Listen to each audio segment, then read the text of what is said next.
Olá pessoal, estamos aqui para mais um MotoraCast e nos bastidores estavam batendo papo, ficamos já 40 minutos batendo papo, o assunto é de alta relevância. Peço para vocês aí concentração, se você estiver no carro, estiver dentro de casa, reúna a sua equipe também, gestor de frota, pessoas da indústria, reúna a equipe, porque o assunto hoje é altamente relevante. O assunto hoje ele vai trazer de dois caminhos para todos nós. Um caminho é a prevenção, o outro caminho é a perícia. Se você não atuar na prevenção, o seu caminho vai ser a perícia. E para isso, eu trago aqui para conversar conosco Temístocles. Temístocles, nome chique danado esse daí, que depois nós vamos... Da onde que veio essa origem? O Temístocles, ele é perito oficial criminal e chefe do Departamento de Engenharia Forense da Polícia Científica do Estado do Espírito Santo. Então, autoridade, chefia todo esse trabalho no Estado do Espírito Santo.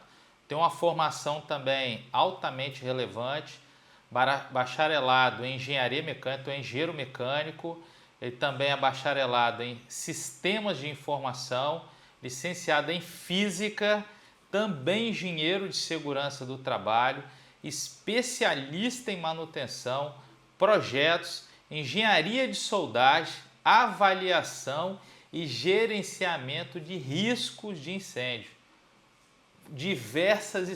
É um especialista e generalista, com diversas especialidades. Temístocles, prazer, tá? Tamo junto aqui. Sim. Esse papo super interessante. Então aqui é um bate-papo. Então se você não nos segue ainda no Spotify, no YouTube, vamos nos seguir. E aí eu já vou começar para que a gente possa entender nesse bate-papo nosso, Temístocles, qual que é o papel, né, de um perito, de um nível seu e do time que trabalha, né, no dia a dia, o que ele trata, como que é essa rotina. Muitos não conhecem, né? A perícia, infelizmente, vão conhecer no pior momento, né, quando tem um acidente fatal ou quase fatal.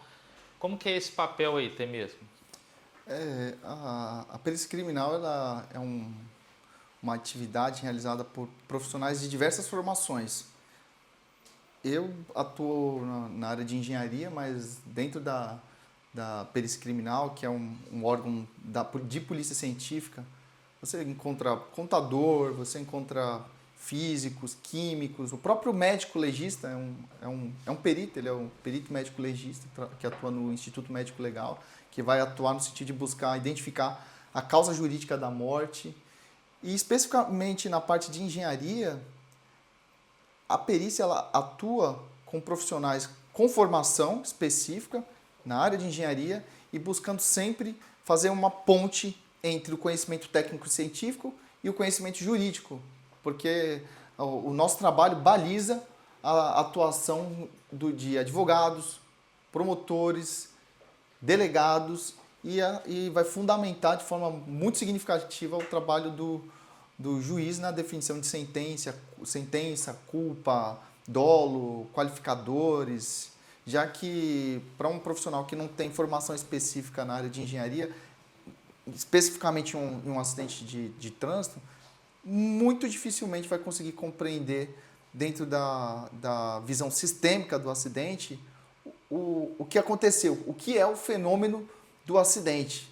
O acidente de trânsito como um acidente bem peculiar, muito grave, muito presente na nossa sociedade brasileira e que tem na perícia também um garantidor da justiça. O perito ele atua com muito rigor nesse sentido de analisar o acidente de uma maneira ampla e sistêmica e técnico-científica e sem ele talvez muitas das vítimas, às vezes familiares, não somente a pessoa que se acidentou e que muitas vezes perdeu a vida, mas também os familiares que ficam com aquela necessidade de descobrir o que aconteceu, de entender o que aconteceu e às vezes até se culpam, achando que tiveram até responsabilidade na causa da morte. Eu já vi muitos familiares agir nesse sentido.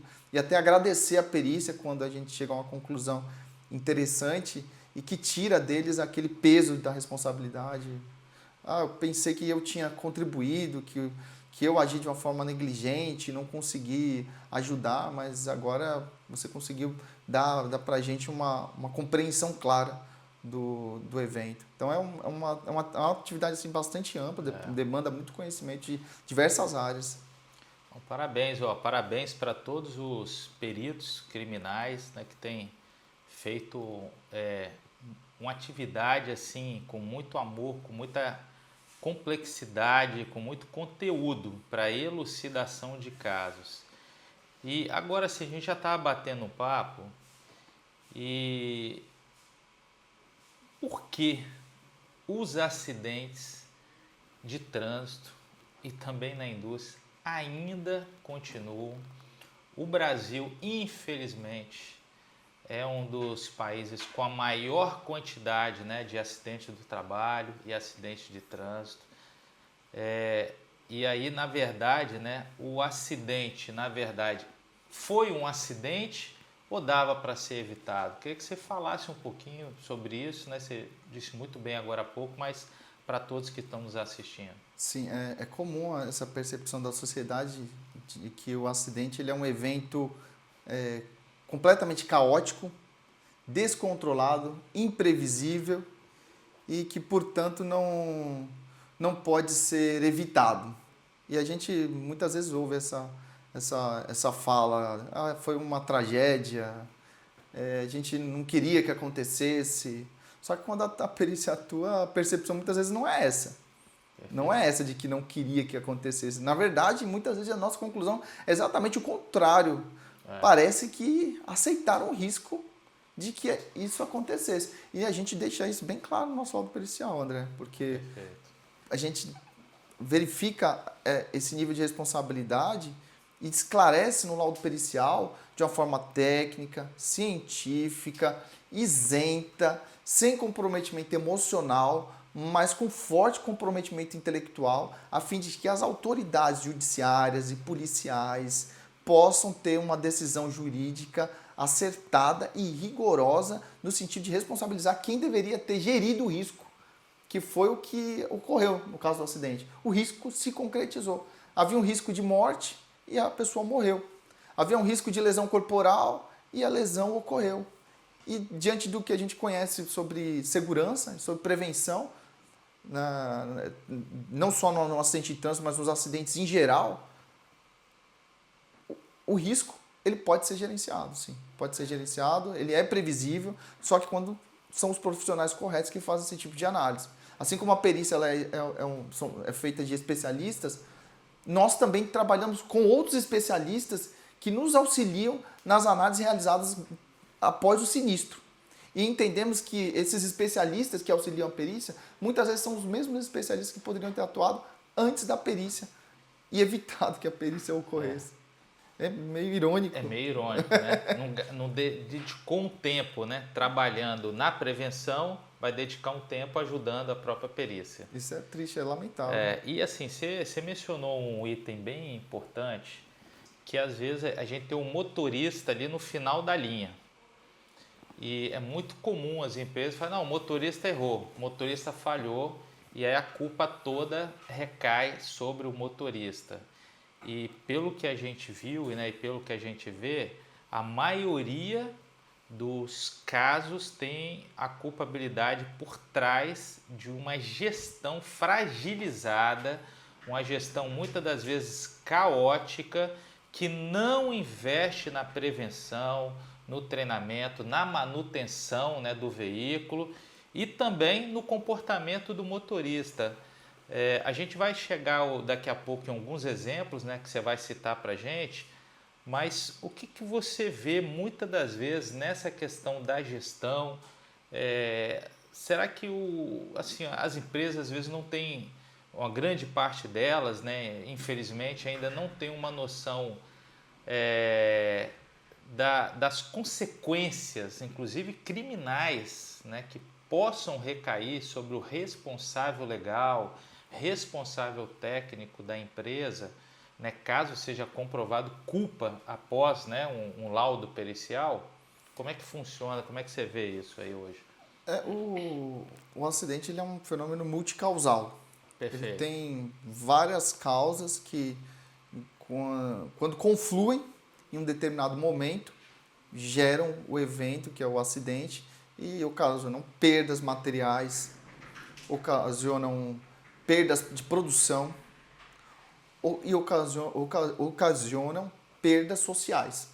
Uma pessoa morre, uma pessoa fica lesionada, ou várias pessoas, famílias sofrem, a sociedade fica alarmada, a própria quebra de segurança da sociedade, a quebra de confiança da sociedade nas instituições, ela fica fragilizada e o perito ele entende isso com bastante clareza e atua então no sentido de verificar como evitar que esse tipo de situação aconteça. E não tendo a visão simplória, que é normal, a visão de um leigo, que a gente hoje acompanhando nas redes sociais, vê de forma muito frequente, que é a visão de responsabilização do condutor, a responsabilização da pessoa que foi a principal prejudicada ou que foi prejudicada diretamente com uma lesão corporal grave, às vezes fica viva, mas perde um braço, perde uma perna, fica com com alguma lesão neurológica grave. Né? Isso. Trauma psicológico. Traumas psicológicos também. E nunca esquecendo que o acidente de trânsito, em muitas situações, especialmente quando se trata de um transporte de carga, transporte comercial, ou que ocorre dentro de uma área industrial, é um acidente de trabalho também. Também. E a gente entra nesses aspectos das normas regulamentadoras, que são bem claras quando se trata de gerenciamento de risco, como proceder. E não é responsabilizar o operador. As normas regulamentadoras, para quem não conhece, são obrigações legais. Obrigatórias, não são opcionais. Ministério do Trabalho. Sim, não são opcionais, André. Mas é comum as empresas não entenderem o nível de responsabilidade. Como a gente conversava antes, depois que acontece, não espere mais misericórdia, porque a perícia ela não vai atuar no sentido de consolar. O objetivo da perícia é esclarecer os fatos, verificar dentro do que nós temos hoje de conhecimento teórico, de conhecimento jurídico, de conhecimento organizacional, como que as organizações, como que as instituições funcionam, com esse cabedal de conhecimento, fazer uma construção técnico-científica baseada em evidências identificadas no local do evento, analisando o veículo, analisando o corpo da vítima também, analisando o ambiente onde aconteceu o acidente e outros documentos e técnicas de gestão do risco por parte da empresa, a fim de esclarecer com uma maior riqueza de detalhes possível e de forma bem clara para a autoridade judiciária o evento em si. E sempre, como a gente sempre destaca, né? Sempre buscando verificar além daquela visão imediatista e simplória de causa explicitada no condutor ou na linha de frente do trabalho. Sempre tem causas muito mais graves que estão por trás. Deficiência na gestão do risco, identificação do risco não foi clara, não houve tratamento do risco a fim de que ele não se concretizasse, até porque na segurança do trabalho a gente tem fases, tem itens. Primeiro a gente trabalha prevenindo. Isso. Se a gente não consegue, ou melhor, a gente não consegue eliminar, primeiro é tentar eliminar o risco. Não consegue, a gente tenta prevenir. E depois a gente tenta atenuar. E tem que trabalhar em todas essas etapas. A própria condução veicular em si já é um risco que tem que ser gerenciado. Dirigir é um risco. É um risco. É um risco para todos. E quando se trata de condução em ambiente de negócios, o rigor é maior, porque se trata de motorista profissional, conduzindo veículos de alta responsabilidade, com alta energia, Às vezes é um transporte de produto perigoso, né? Transporte de produto perigoso. O próprio Código de Trânsito deixa bem claro que a responsabilidade no trânsito ela recai com maior rigor sobre os veículos grandes, que tem que cuidar da segurança dos veículos menores e todos garantir a segurança dos pedestres, porque dentro da nossa sociedade, dentro do arcabouço jurídico brasileiro, dentro, na verdade, do arcabouço jurídico de qualquer Estado que busca a valorização dos seus cidadãos, a vida é o mais importante. Muito bacana aí. E assim, a gente estava até, né, batendo um papo agora, né, estava dando uma explicada e a gente trabalha muito com tecnologia, né, sistema de vídeo monitoramento, com câmeras com inteligência artificial e com CCO monitorando e ajudando as empresas para estar avaliando o comportamento do motorista em tempo real. Eu estava até falando que eu defendo, né, em veículos de grande porte, que o sistema de videotelemetria, né, com câmeras, isso deveria ser obrigatório no Brasil. Câmeras para elucidação de casos, né? Recentemente teve um acidente, até eu tive no Mato Grosso, com uma empresa que eu também conheço, eu sei que essa empresa tem muito dever de casa, e que na contramão, pegou um pedaço da contramão, bateu num caminhão de carro que vinha no sentido contrário. 11 passageiros morreram. Então, olha a situação, né? Não tinha câmera, então mas estava na contramão. Então, eu vejo a tecnologia muito também para ajudar na gestão e no comportamento. E você disse algo extremamente relevante e aonde realmente as empresas falham na gestão. Então, tem falhado muito nessa questão de gestão. Você deu um exemplo muito bacana, a gente vai pegar uns exemplos, mas no urbano, um caso de uma empresa urbana, que parecia que a culpa foi do motorista. E você estava explicando aqui, a gente vai chegar em alguns exemplos, né, outros, como lona de freio, um desgaste, nas questões também comportamentais do motorista, né, o que é analisado, né, numa perícia, o que é olhado, né? Então, eu queria até que antes você pudesse falar um pouquinho, quando acontece um sinistro, um acidente, o disco, você vai olhar o veículo, como é que funciona na hora, nessa dinâmica, né, que você está lá, no asfalto lá, 2 carros bateram, tivemos óbitos, como é que funciona, né, sua dinâmica? A perícia de acidente de trânsito, alguns falam perícia de acidente de tráfego, ela tem vários elementos a serem considerados, que se somam no resultado final, que seria apresentado no laudo pericial. Sempre destacando que o principal produto gerado pelo perito é o laudo pericial. É o laudo pericial que materializa o fato analisado pericialmente, que pode ser caracterizado como crime ou até pode ser descartado, não ser considerado como crime. O que não evitaria por si só as consequências jurídicas, porque também tem a esfera civil, porque no acidente pode acontecer uma responsabilização criminal e civil também. Trabalhista, questões de indenização trabalhista, outras indenizações também do Código Civil, e além das consequências criminais, que pode gerar prisão, dentre outros resultados bem graves e maculando até a imagem da própria instituição que causou o acidente ou que participou do acidente. O responsável legal, ele pode responder até por crime doloso? Pode. Isso acontece? Pode. O acidente não é uma tragédia inevitável. Não, é um evento completamente evitável e que deve ser evitado. Mas para isso acontecer, depende de uma atuação rigorosa para garantia da segurança, por meio do gerenciamento do risco. A gente sempre deixa isso bem destacado, gerenciamento do risco, porque o momento mais adequado, mais conveniente, mais propício para gerenciar, para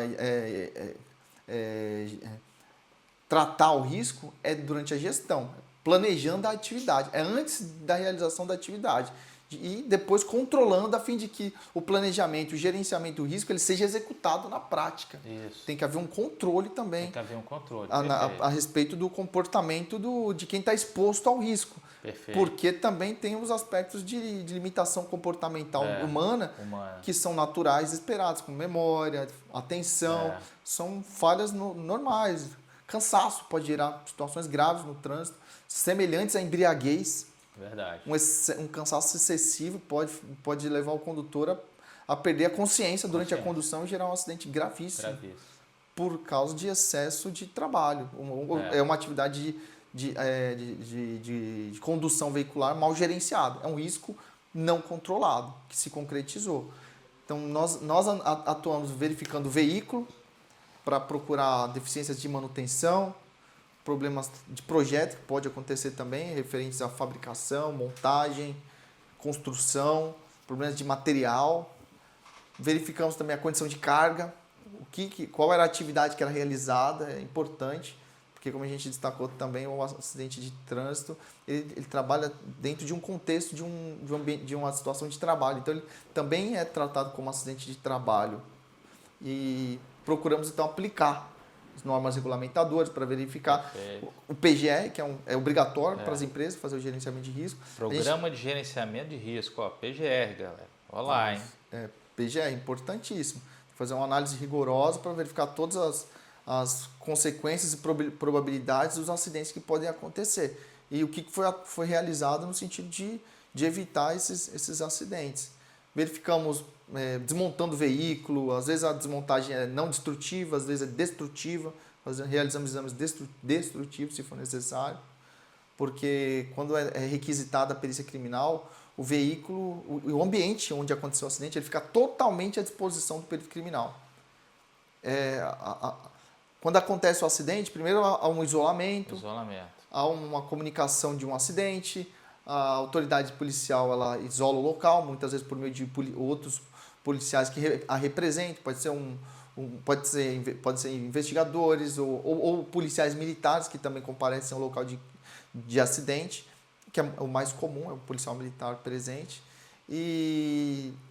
O ambiente é preservado o máximo possível até a chegada dos peritos, que vão fazer uma análise da dinâmica, procurando vestígios que são objetos, coisas, materiais presentes no ambiente que tenham relação com o evento, que sejam importantes para explicar o evento. A posição do veículo, o sítio de colisão, marcas na pista, a posição do corpo, marcas de frenagem, marcas de contato entre veículos, sentidos de fluxo da pista, condição do ambiente, se chovia, se era de dia, se era de noite, e outros elementos documentais também. Verificar no veículo habilitação, ou registro de carga, é verificado qual o tipo de carga, procura-se verificar questões de amarração de carga também.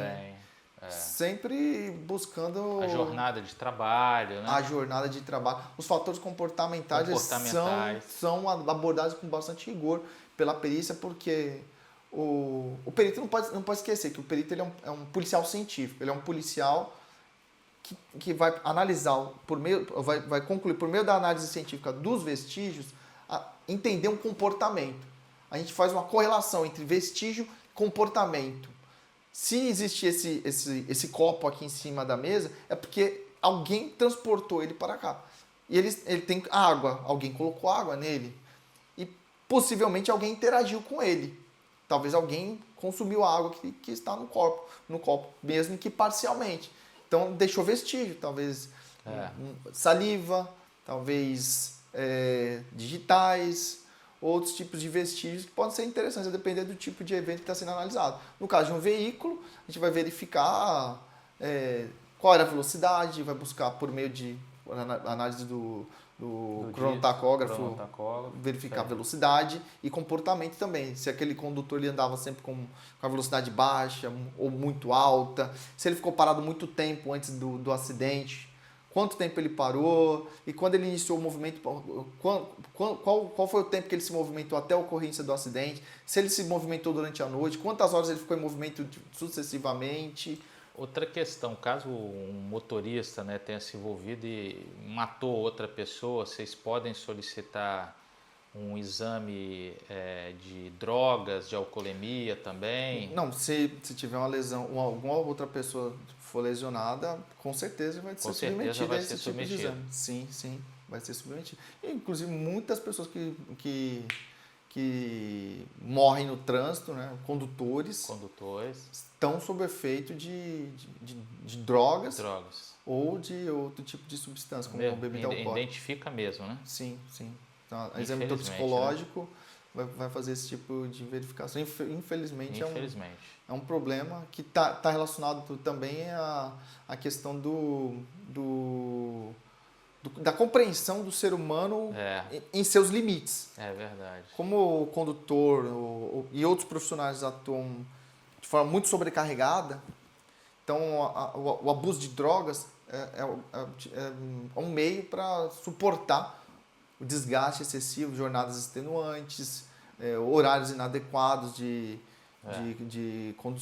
para condução do veículo, condições inadequadas. Às vezes o veículo também não comporta não oferece um conforto adequado também ao condutor. Isso pode sim contribuir, porque a gente também tem hoje como obrigatoriedade o cumprimento de elementos relacionados ao aspecto psicossocial do ser humano.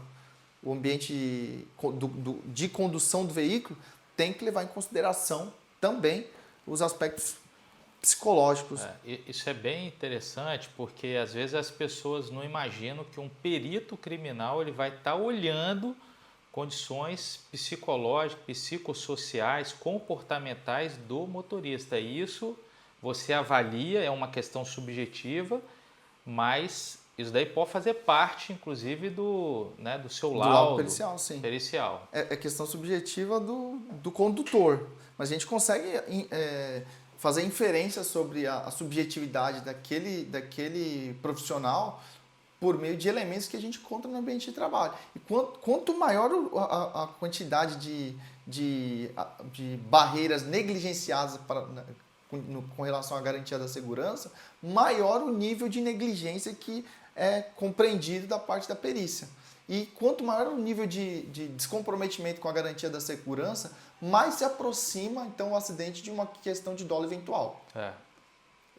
O acidente que é visto como um evento trágico, inevitável, nesse caso já é visto exatamente da forma oposta.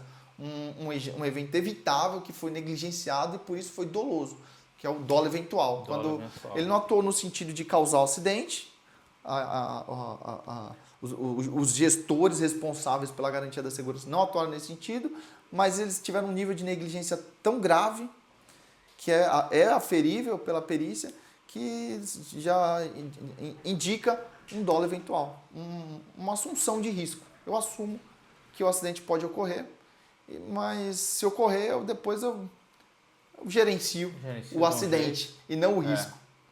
O ideal era gerenciar o risco e não gerenciar o acidente. E assim, você comentou, então imagine o cenário, você gestor de transporte ou dono de empresa, você não tem um PGR, Programa de Gerenciamento de Risco, você não tem uma telemetria, nada para gerenciar comportamento do motorista, jornadas excessivas, não tem um programa de manutenção preventiva. Aí o perito foi lá, lona de freio, pneu com desgaste, carga excessiva, olha o conjunto de fatores. O motorista vinha cometendo excesso, aí imagina a cabeça do perito que ele está falando. Era até para ter acontecido mais acidente com essa empresa. Esse acidente estava escrito, ia acontecer. Exatamente. Por aí mesmo, como né? A gente entende. E é normal o gestor participar da perícia, porque a gente planeja, convida ele a participar e muitas vezes a empresa auxilia, sim, a perícia, fornecendo algum tipo de suporte material, porque o perito ele vai fazer as análises no local, mas muitas vezes ele não vai fazer a intervenção direta. Para remover o rodado de um de um caminhão, a gente vai precisar de um suporte técnico, perfeito. de um mecânico para fazer a remoção, enquanto a gente acompanha a remoção, verificando as condições do pneu, os pneumáticos, se eles estão preservados, se tem banda de rodagem em nível adequado, ou se, não, mesmo que não esteja desgastado, mas está num limite de desgaste já muito acentuado. Então, mas não alcançou, ainda não teve um desgaste excessivo, ainda tinha banda de rodagem. Sim, mas para um veículo que faz um transporte profissional, que oferece um risco tão grande, que é, por exemplo, uma carreta carregada, toneladas, que mesmo que ela ande a 60 km por hora, em vários dígitos ela vai superar a quantidade de energia que uma moto, por exemplo, transporta a uma velocidade 2 ou 3 vezes maior. Uma moto a 120 km por hora talvez nem se equipare a um veículo de grande porte andando a 40 km por hora. Perfeito. Em questões de energia. E a nossa análise é sempre focada nesse sentido. Responsabilidade. Qual é o nível de responsabilidade? Quanto mais energia transporta, mais responsabilidade. Maior, então, o rigor na garantia da segurança. E você até mencionou aí, está claro, né, no Código de Trânsito Brasileiro, né, que o veículo maior, né, ele é responsável pelo menor. Isso é avaliado na hora lá. Sim. Vamos botar uma carreta atropelou um motociclista ou um carro leve. Né? Então, poxa, motorista é profissional. O carro leve, a pessoa lá não é profissional, né? Então, eu acredito que é isso, né? O motorista profissional, ele é o cabeça, né, do sistema, né? Ele conhece mais do que os outros. Então, ele deveria ter uma capacidade de evitar, né? Sim, sem dúvida. A gente deixa isso bem claro durante a perícia, antes mesmo de construir o laudo pericial. Já deixa bem claro para as partes presentes esses aspectos. Questão seguinte, o condutor desse veículo é um condutor profissional, trabalhando em uma empresa de médio, grande porte. Então ele é treinado, qualificado, preparado e controlado nas questões de gerenciamento de risco. E mesmo assim, o risco se concretizou. É verdade. Por que isso aconteceu? O outro condutor talvez tenha algum nível de responsabilidade, se for uma colisão entre veículos. Mas será que esse daqui não tinha um nível de responsabilidade maior? Ele estava com uma carga elevada, talvez com algum excesso de velocidade.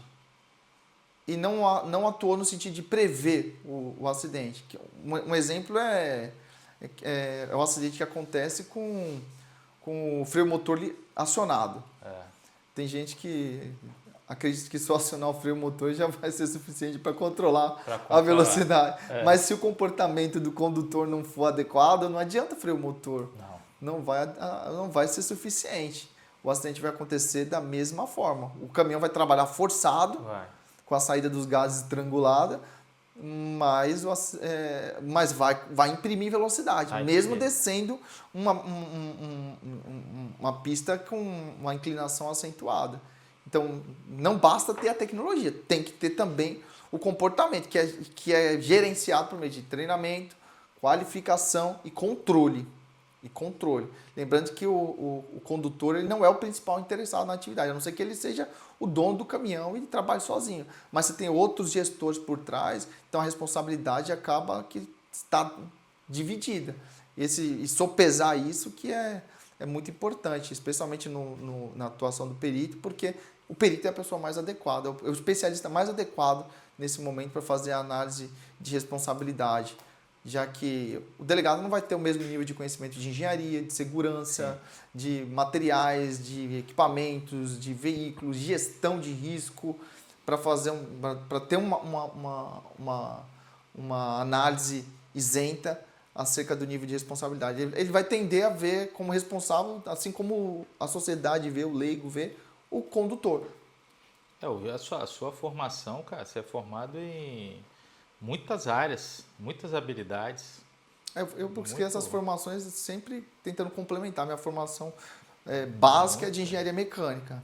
Antes de trabalhar com perícia, eu também já trabalho há cerca de 12 anos como perito criminal. E antes eu já trabalhei na indústria, na área de petróleo, tanto onshore como offshore também. Trabalhei em alto mar, trabalhei com o pessoal da Tecnip, Subsea 7, Macdermo, já fui na fábrica da Fulgro também, já fui em Macaé, Rio das Ostras. Sempre nessa área aí de Rio de Janeiro, sempre de seguro, engenharia de mecânica. risco, engenharia mecânica de risco. Isso. Sua vida Fabricação, montagem, planejamento de manutenção, projetos. E aprendi muito na indústria, porque na indústria, especialmente trabalhando com o pessoal da Petrobras, a questão da segurança ela é bem alto importante. Risco, alto risco. Inclusive, eu era estagiário ainda na Petrobras quando eu vi o primeiro acidente acontecer, gravíssimo. Caramba. A queda de um trabalhador de uma torre de perolação de 100 metros de altura, queda livre. Nossa, acabou. Caiu nas linhas de gás. Eu me lembro que na época a Polícia Federal apareceu no local também.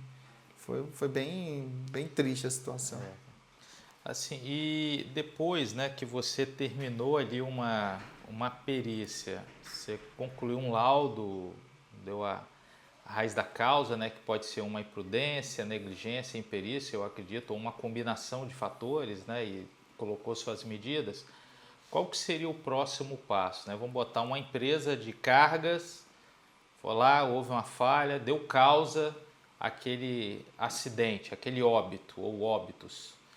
Qual que são os próximos encaminhamentos? Isso vai para onde depois? O trabalho da perícia é construir o laudo pericial, que é a principal peça criminalística que vai ser considerada dentro de um conjunto investigativo, que vai dar suporte ao delegado, que vai fazer uma investigação, mas quando se trata de acidentes em geral, a Polícia Civil não é quem tem o maior expert, porque, como a gente está conversando, a questão é bem complexa realmente. Muitas vezes o investigador não tem a formação na área, não tem experiência na área. O delegado ele é especialista também, mas na área jurídica. Os investigadores também muitas vezes são na área jurídica e ficam mais focados no aspecto comportamental imediato. Não conseguem entender que na questão do acidente a prevenção é o mais importante. Exceto em alguns casos quando tem um delegado que atua na delegacia especializada em acidente de trabalho, que já tem uma visão um pouco mais direcionada ao aspecto amplo do acidente. Eu já participei de uma perícia, inclusive, em que o condutor do veículo, ele morreu sozinho, descarregando o veículo. Ele trabalhava sozinho, ele estava descarregando sozinho e estava terminando o descarregamento, ele desceu a gente conseguiu traçar essa dinâmica no local. Ele desceu do caminhão, muito provavelmente ele foi querer dar aquele tranco final, aquela balançada de engata ré e dar o tranco para liberar o resto da carga, era material granulado, acho que era areia, não me lembro bem. E foi fazer a conferência final. Inclusive ele tinha até pego a escovinha dele, eu não me lembro o que era exatamente, acho que era um pedacinho de madeira para limpar o para-choque traseiro, para tirar o resto de material. Só que no meio do caminho, ele teve a brilhante ideia de inspecionar o eixo do caminhão que estava elevado. Esse caminhão ele tinha uma tecnologia que quando ele engatava ré, o eixo traseiro ele elevava para facilitar a movimentação em movimento reverso. Só que ele ficava elevado por um período. Se ele deixasse a ré engatada, ele parou o veículo com a ré engatada. Ele ficou elevado por um minuto e meio, se não me engano. Ele, por algum motivo, esqueceu disso. Foi fazer uma inspeção debaixo do caminhão, talvez olhar o ajuste do freio, qualquer outra condição específica. E quando ele entrou debaixo do eixo, o eixo começou a descer. Ele foi tentar sair. Era outra decisão errada. Se ele tivesse ficado parado, deitado, esperar terminar de descer, talvez não tivesse acontecido nada. Mas o eixo baixou em cima da perna dele, quebrou o fêmur e ele morreu por hemorragia. Hemorragia. Porque ficou agarrado lá e não tinha ninguém ainda, né? Isso. Porque foi querer realizar várias atividades simultâneas e incompatíveis. Dar manutenção e descarregar o veículo ao mesmo tempo, conduzir, descarregar e manutenir. Olha só. Totalmente absurdo, né? Claro, uma falha grosseira de de gestão operacional. Aí que você vê, volta o que você tem batido na tecla aqui, né? A falha é do motorista, a falha é da gestão também, treinamento. Pô, houve uma falha de cumprimento de protocolo de risco. Protocolo de risco, né? É o que a gente fala assim, em segurança é seguir protocolo. Sim. Quando você deixou de seguir o protocolo, o acidente vem. E aí pode ter juntado pessoa cansada, né, também, né? Olha que situação, um acidente totalmente evitável também, você evitável. já falou. Totalmente evitável. Né? De todos que você falou aqui pra gente aqui, né, anteriormente aqui, realmente parece que tudo dá para ser evitado. Você deu um exemplo na indústria, uma indústria grande no estado do Espírito Santo, que foi, não sei se foi no silo, onde que foi, né, que você falou, e caiu por cima, né, do operador. Como é que foi esse caso aí? O operador ele fazia uma operação de manutenção no equipamento da empresa e tentando por algum motivo adiantar o trabalho, apressado, tentando talvez provar a qualificação dele, a capacidade dele, cometeu um ato de imprudência grave, entrou em uma zona de risco que deveria ter sido controlada por protocolo de segurança, que basicamente é definir um vigia, e o vigia tem que vigiar. Eu sempre falo, não adianta ter vigia se o vigia não vigia. Se o vigia está dormindo, não é vigia. Não é vigia. e tem que vigiar com autoridade também. Perfeito. A empresa tem que dar autoridade para ele. Aí depende muito da cultura da empresa. Se os profissionais percebem cotidianamente que aquele vigia não tem autoridade, a empresa nunca aceita as decisões que ele toma, ou o vigia fica com receio também de agir no sentido de prejudicar o rendimento da empresa, então eles não vão, os trabalhadores não vão respeitar o vigia, que seria um supervisor. Mas tem que ser, ele tem que ter autoridade. E a própria empresa tem que deixar isso bem claro para que a norma de segurança tenha efetividade. Senão ela não vai passar de um papel com palavras escritas. Tem que se tornar efetiva por meio da ação do vigia. O vigia não tinha autoridade, pelo visto, ou não estava vigiando no momento, e o trabalhador adentrou uma área de risco, realizando a operação de manutenção, que culminou com a falha da estrutura geral e soterrou. Ele foi soterrado e morreu, então, em decorrência de uma atitude precipitada e inadequada e totalmente previsível.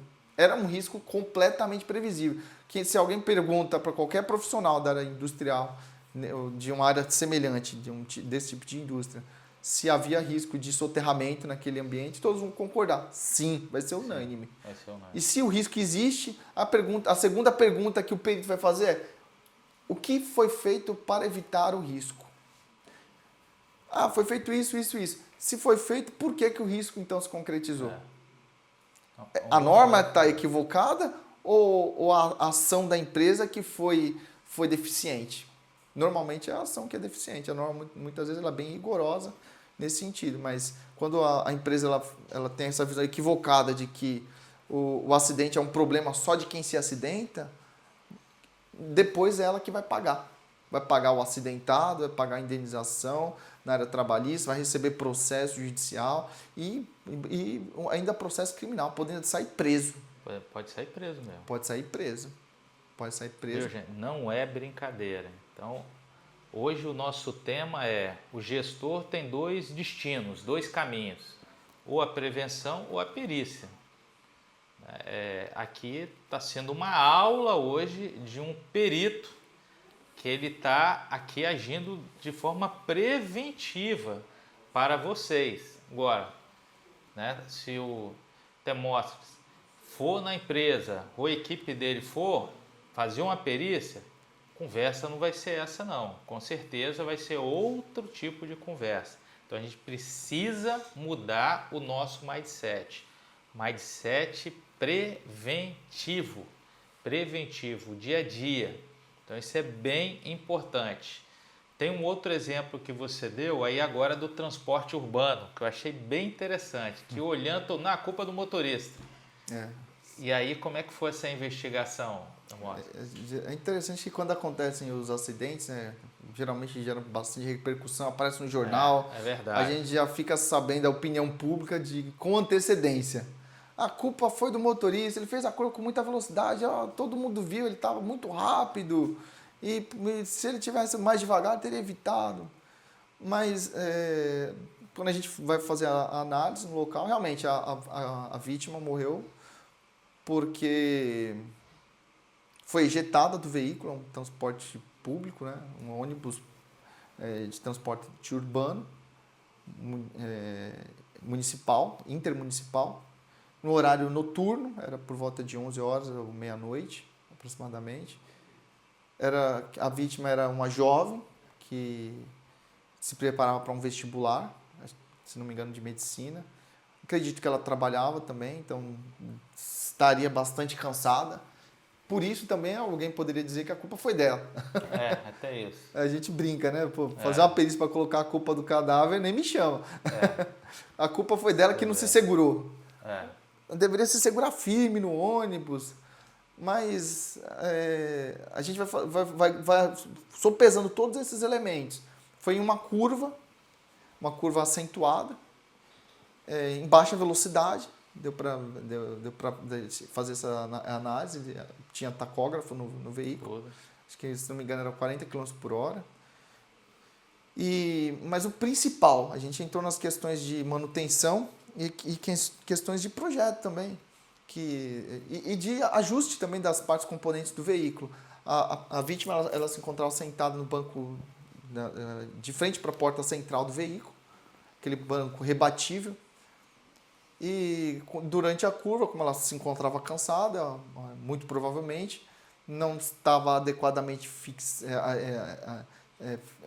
segura nas partes, nas áreas, nas barras de segurança do ônibus, e foi por uma tendência física natural de seguir o movimento linear.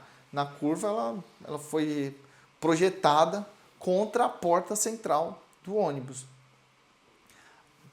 Ela se chocou contra a porta abriu, caiu na pista de rolamento, sofreu traumatismo crânioencefálico e morreu. Aí a gente começa a fazer os questionamentos.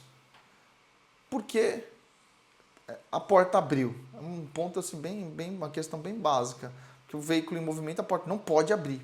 Perfeito. Não pode abrir. Inclusive tem sistema de segurança, que se não me engano na transporte público o pessoal chama de anjo da guarda, que impede que o ônibus se movimente quando para no ponto, antes que as portas se fechem. O ônibus só se movimenta com as portas fechadas. Mas ela se abriu.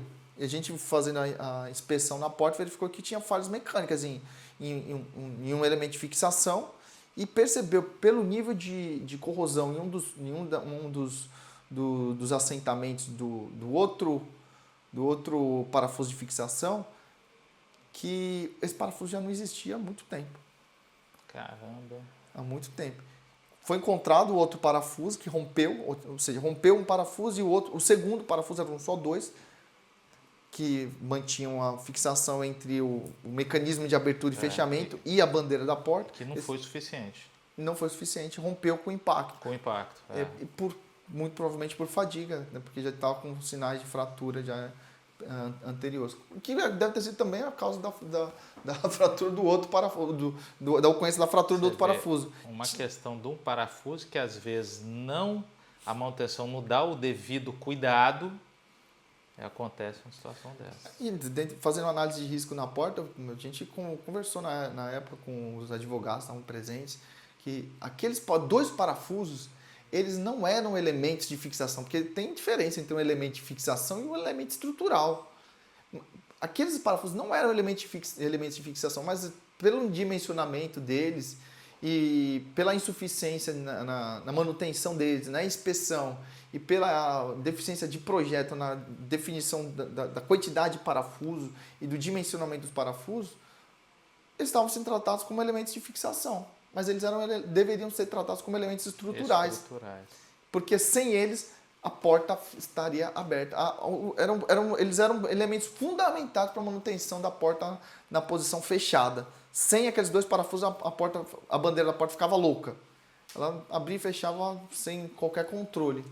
Então, foi erro de falha de projeto e a gente entendeu como falha de projeto, mas principalmente falha de manutenção. Falha de manutenção. Porque elementos de segurança, que eles eram elementos, além de ser elementos que deveriam ser, além de deverem ser tratados como elementos estruturais, deveriam ser considerados elementos de segurança fundamentais à garantia da segurança dos passageiros. Não foram tratados, a manutenção foi deficiente. E o assento estava ajustado de forma incorreta, favorecendo o escorregamento, problema de ergonomia, não favorecia a posição de segurança. Você vê que vai tendo uma combinação de fatores, né? Combinação de fatores. E na época a gente falou com o pessoal da Ceturb, a gestora da Ceturb, e eu falei com ela exatamente isso. Na minha visão, esse assento não deveria nem existir. Eu não sei por que ele existe. Ele não favorece a segurança dentro do ônibus. Sabe o que ela me falou, André? Falou, eu já falei isso. Ela falou, eu concordo com você e eu já falei isso várias vezes. Olha só. Né? Várias vezes. Olha as situações. Ó, tem um cafezinho para nós aqui. Ó, nosso MR Produções, ó, aqui dando um cafezão para nós. Aí que você vê, olha só, gente, meu Deus do céu. 2 parafusos da estrutura da porta não tinham. Isso comprometeu uma jovem estudante de medicina. Futuro dela acabou, foi ejetada para fora do veículo e morreu, veio a óbito. Com de 2 parafusos, gente. Mais um acidente totalmente evitável. O acidente não é um acidente. Ele é um fato totalmente evitável. Você, gestor, tem o olhar crítico, né? Tem o olhar crítico do risco, situações de risco, agir. O Temóstenes está explicando para nós aqui o tempo inteiro gerenciamento de risco. Vocês viram, ele está várias vezes falando essas palavras. Gerenciamento de risco. Gestor precisa identificar os riscos, identificou, você falou muito bem, controlar os riscos, agir. Poxa, né, uma empresa pode falhar, né? A gente até entende, o ser humano ele vai falhar, sim. Né? Mas o que se faz no dia a dia? Quais são as medidas, né? Então, isso é muito importante, tá, pessoal? Vocês estão assistindo aqui. Ele contou um outro exemplo agora há pouco, né? Também de um episódio de um sinistro que foi atender. O motorista falou, não, tinha freio. Quando vai ver, não tinha lona. Lona de freio já não tinha nem lona, já estava raspando o rebite. Né? Então, fala para nós aí, a gente já está chegando um pouquinho ao final, mas qual o caso? Teve um caso emblemático que nessa sua trajetória que você recorda, né, de um acidente de trânsito ou até mesmo ele também vai incêndio, ele tem perigo de incêndio de veículos. Veículos também. Né, que você queira compartilhar aqui com a gente também? Eu lembro de um caso, não lembro se tem 3, 4 anos, acho que foi em 2019, 2018, um acidente grave, foi em Muniz Freire. Muniz Freire. Transportava estudantes entre Muniz Freire e Alegre e o ônibus perdeu o freio, tombou. O trecho é bem sinuoso, né, cara? Tombou, aquele trecho entre Muniz Freire e Alegre é bem perigoso mesmo. E teve estudante que morreu, teve alguns sofreram amputação, desculpe. Perdeu, acho que braço, não sei se... Meu Deus. Foi bem traumático. E quando a gente foi fazer o exame nesse veículo, encontrou uma série de irregularidades. Freio motor não existia, estava no arame, adaptado de forma grosseira e deficiente, não funcionando de forma adequada. Freio não tinha em pelo menos 3 rodados.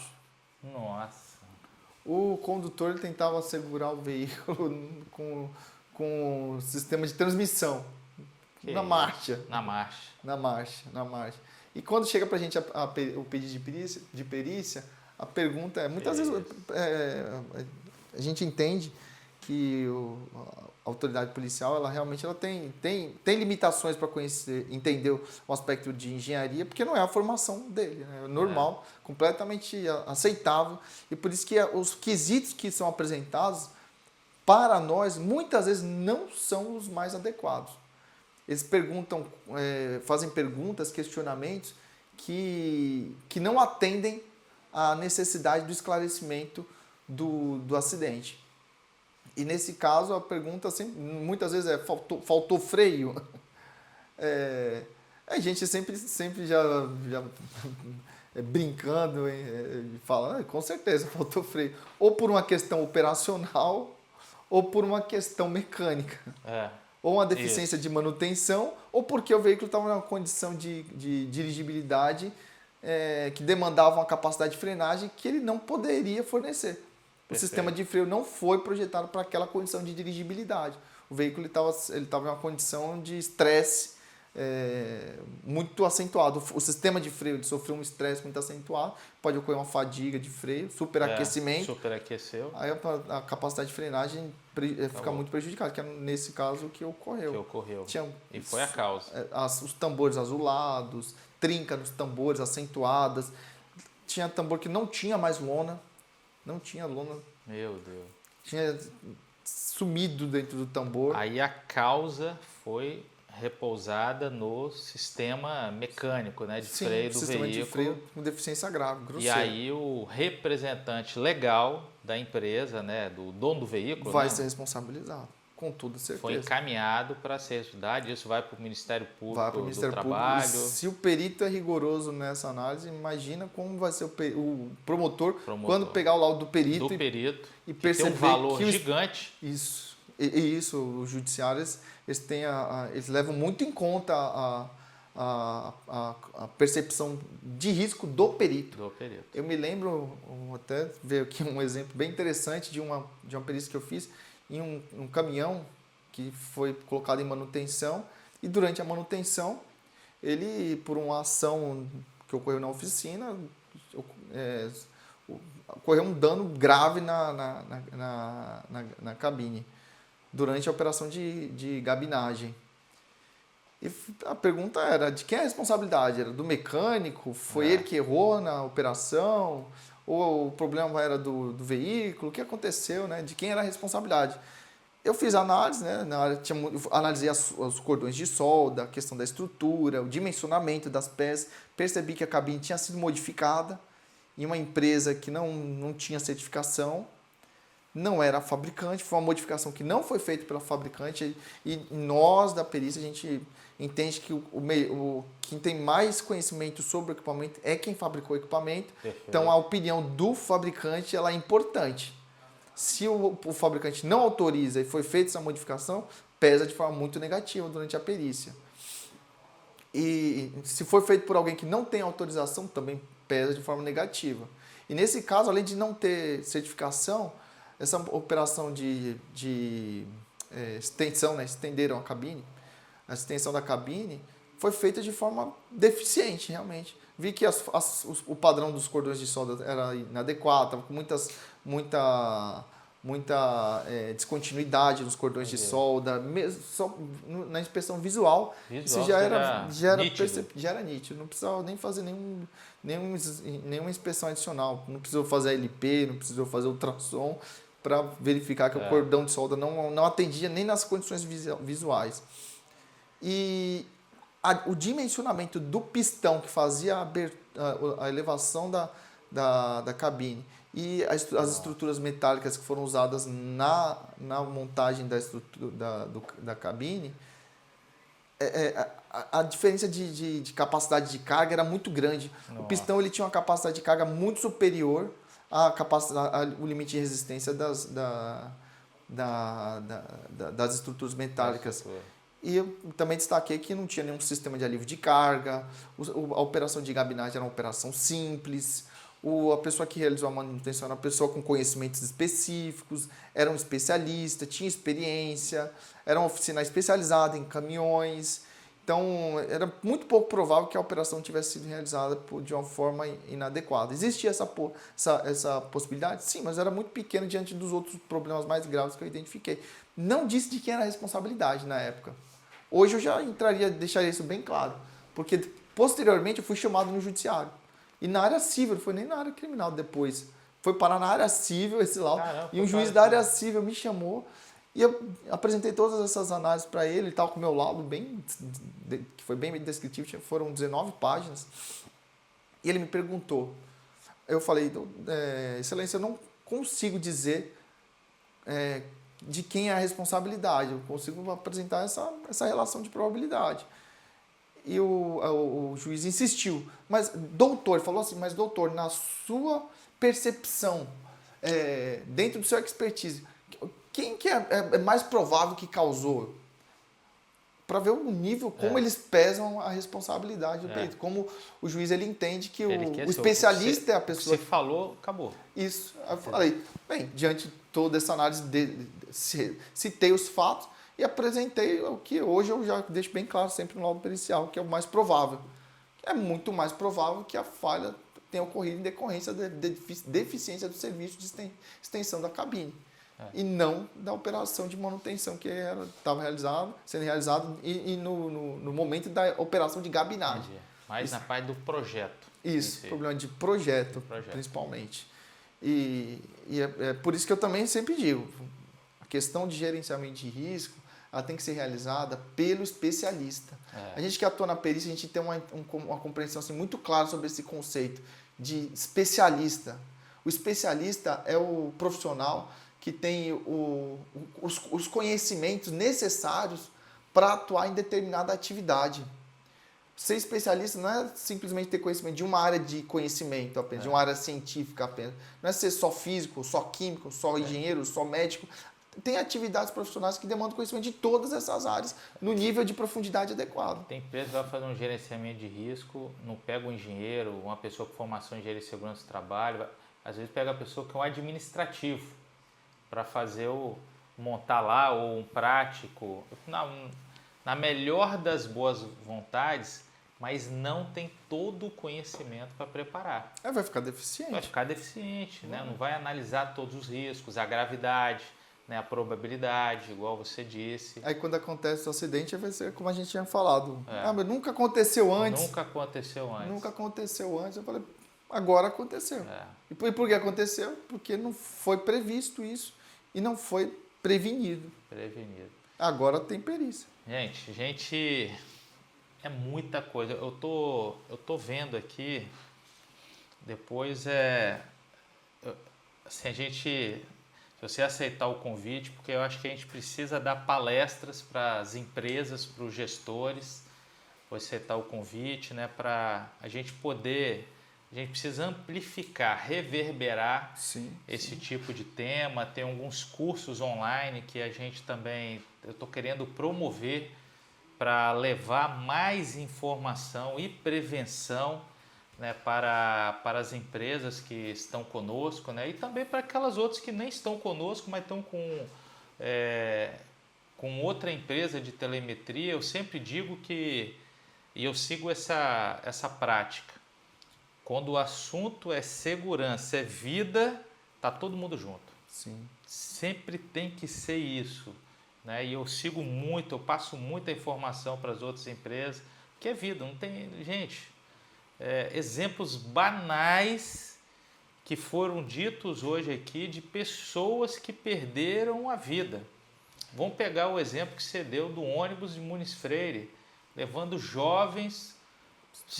Estudantes, sistema de freio, manutenção do veículo totalmente comprometida. Aquele veículo não estava errado naquela viagem, já vinha errado lá para trás, em outras viagens.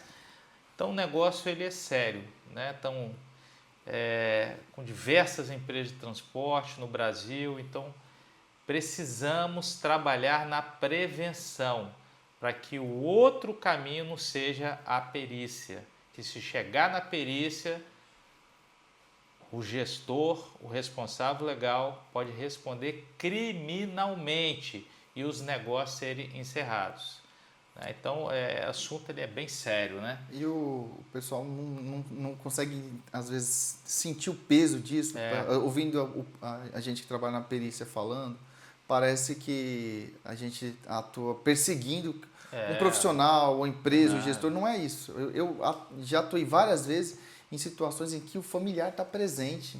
Você não sabe como é difícil fazer uma perícia acompanhando o pai de um jovem que morreu por acidente de trânsito. Eu já fiz uma perícia com o pai presente chorando abundantemente. Eu tenho que fazer análise técnica, ainda considerar o sofrimento dele. Não pegar as emoções, né? Ser neutro ao máximo, né? Isso, então, não ficar confuso, tomar cuidado para não se confundir com as emoções, a técnica. Como um acidente que morreu o parente do Sebastião Salgado. Morreu uma parente dele lá no cruzamento, lá acho que não me lembro qual era o nome da Rua Coronel Sodré, acho que era. Em Vila Velha, acho que foi em 2015, um avanço de semáforo. Nossa. E a gente conseguiu definir aqui a causa, quem avançou o semáforo. E uma coisa que também ficou claro para mim durante aquela perícia foi que o problema do condutor. O condutor, mesmo com a colisão, mesmo com o avanço de semáforo, se ele tivesse freado depois da colisão, ao invés de continuar acelerando, ele não teria chegado ao ponto de alcançar a pedestre, que era uma parente do Sebastião Salgado. Foram arrastados. E ele atropelou ela porque ele não freou depois que colidiu. Ele ainda continuou acelerando depois. Caramba! A distância entre o sítio de colisão e o local do atropelamento era mais do que suficiente para dissipar a energia da velocidade que ele imprimia no momento do acidente, porque a gente estimou a velocidade também.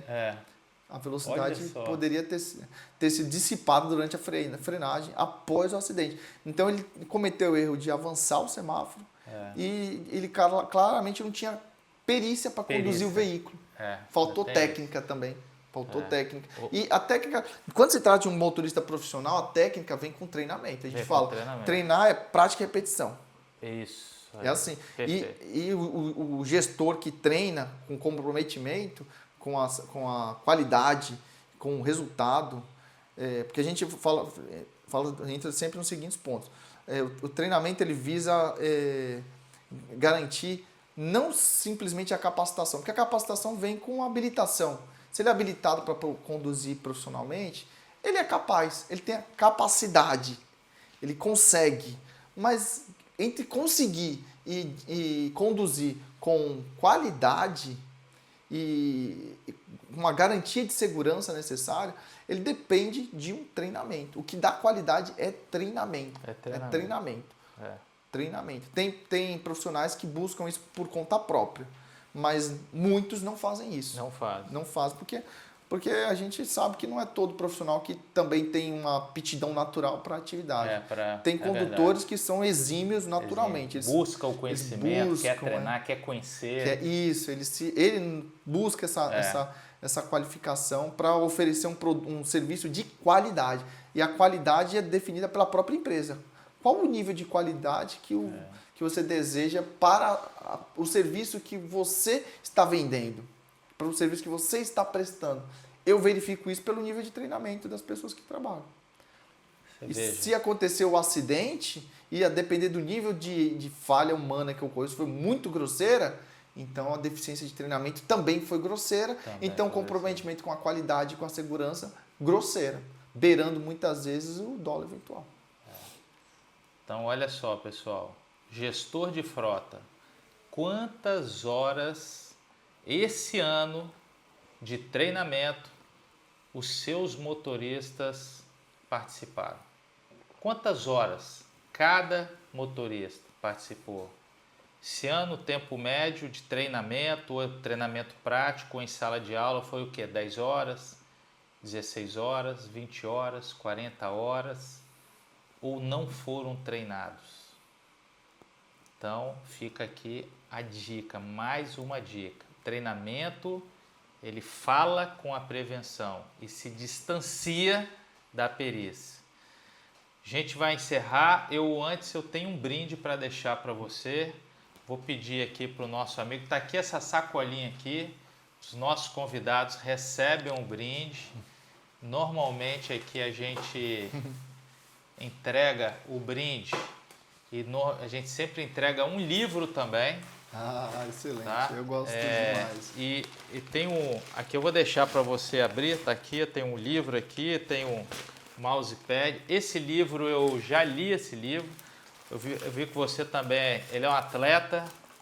Assim. Temístocles é um atleta também, gosta de correr, corredor legal. também, nós somos corredores. E tem um livro aí, espero que você goste. Se quiser abrir o livro, esse livro foi um dos livros mais bacanas que eu li, tem a ver com a parte comportamental.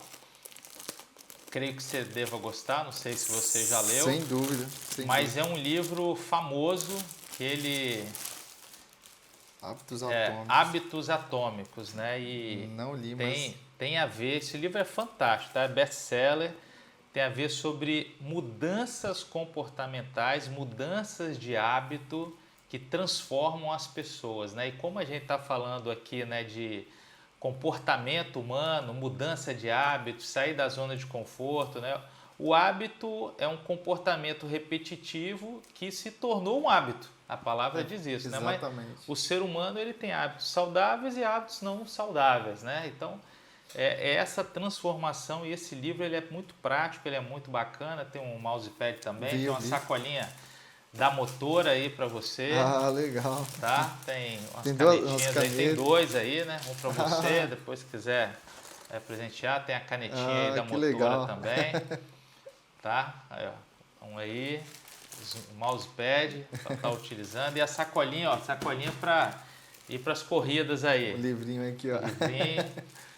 Então, gente, agradecer o seu super apoio, a sua super disponibilidade de estar aqui com a gente, tá, Temístocles? Estou com Temístocles. Temístocles é um nome grego, né? Já passou para nós aqui. Célebre por sua justiça, o nome. Célebre por sua justiça. É um personagem muito conhecido na história da Guerra do Peloponeso, na Grécia, quando ela era constituída pelas cidades-estados.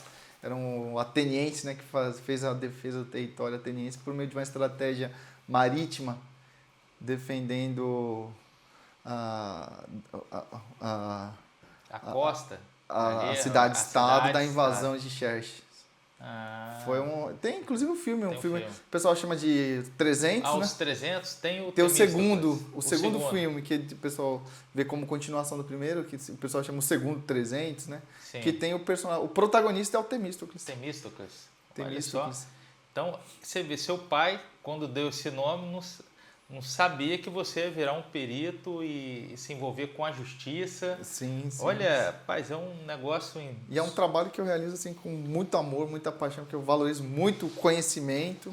Você é um estudioso, é uma pessoa Aprender fantástica. É importantíssimo. Inclusive, uma das primeiras coisas que eu aprendi quando eu estudava ainda para fazer o vestibular, na minha adolescência, veio de um questionamento que eu tive, que era exatamente isso: o que é aprender? Porque eu estudava para o vestibular e ficava pensando, como que eu vou saber se eu aprendi, se eu realmente tenho conhecimento sobre a atividade? Aí eu comecei a pesquisar sobre alguns livros de psicologia da aprendizagem e descobri um conceito de aprendizagem que é mudança de comportamento. Aprender a mudar o comportamento. A gente entende que a gente aprendeu quando a gente tem um comportamento diferente diante de uma mesma situação. Aquilo que antes a gente realizava de uma forma inadequada, como o caso aqui de prevenção, tá vendo? Vê uma situação de risco e negligencia, e depois que você recebe o conhecimento, quando você lida com isso, você já não consegue mais negligenciar, você vai ter um comportamento diferente. Agora a gente tem que trabalhar para evitar que isso se concretize. E a mudança de comportamento vem pelos hábitos, busca de conhecimento, que tem uma relação muito forte com quem são as pessoas que estão ao nosso redor. Para a gente ter uma mudança positiva, a gente tem que se aproximar de pessoas positivas. Verdade. Eu também creio muito nisso aí. Gente, aprendi demais daqui, tá, gente? Eu tenho 25 anos em segurança, mas estou saindo com um pote cheio de conhecimento. Super podcast aqui, o nosso MotoraCast. E agradecer a todos, te agradecer. Eu que agradeço. Encerramos mais um MotoraCast assista mais de uma vez. Volta agora, você que assistiu até o final, volta, compartilhe com outras pessoas, porque esse conhecimento de hoje salvam vidas no trânsito, na indústria, em diversos lugares. Lembre-se, gestor de frota, você tem dois destinos, tem dois caminhos, a prevenção e a perícia. Espero que todos vocês optem pela prevenção, porque prevenção salvam vidas, não é isso, Temício? Sim. Muito Muito obrigado. obrigado. Valeu. Valeu.